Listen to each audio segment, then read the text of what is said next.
Après le départ du jeune homme riche, devant la tristesse du Seigneur, Pierre, l'ami fidèle, déclare : Pour nous, quittant ce que nous avions en propre, nous t'avons suivi. Luc 18, verset 28. La réplique de Pierre met en lumière cette liberté chrétienne, qui ne se réalise que dans l'effort et la rupture.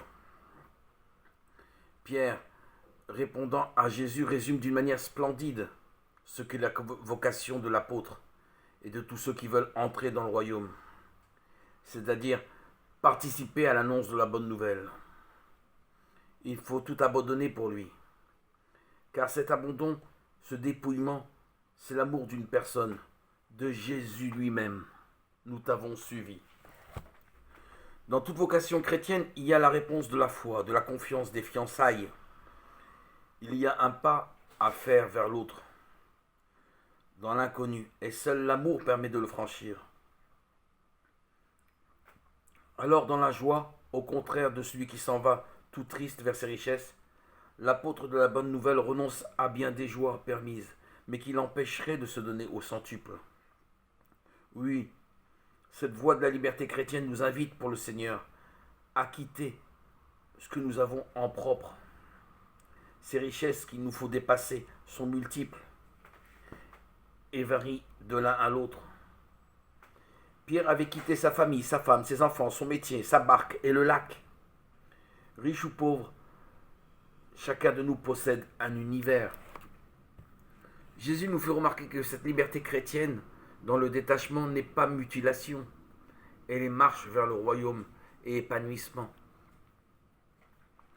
Et Jésus affirme encore qu'aucun de ses nombreux amis qui, au cours des siècles, quitteront tout pour le suivre, ne sera déçu dans son espoir.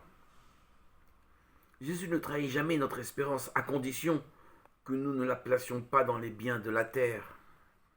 D'ailleurs, l'univers matériel n'est qu'un vaste gaspillage où les soleils épuisent leur énergie comme des feux d'artifice. Rien que pour le spectacle. Ce n'est donc pas cela qui intéresse le Père, mais ce qu'il veut, c'est nous donner son amitié et la vie éternelle. En vérité, je vous dis que nul n'aura quitté maison, femme, frère, parents ou enfants à cause du règne de Dieu, qui ne reçoive plusieurs fois autant dans ce temps et dans les siècles à venir la vie éternelle. Luc 18, verset 29-30.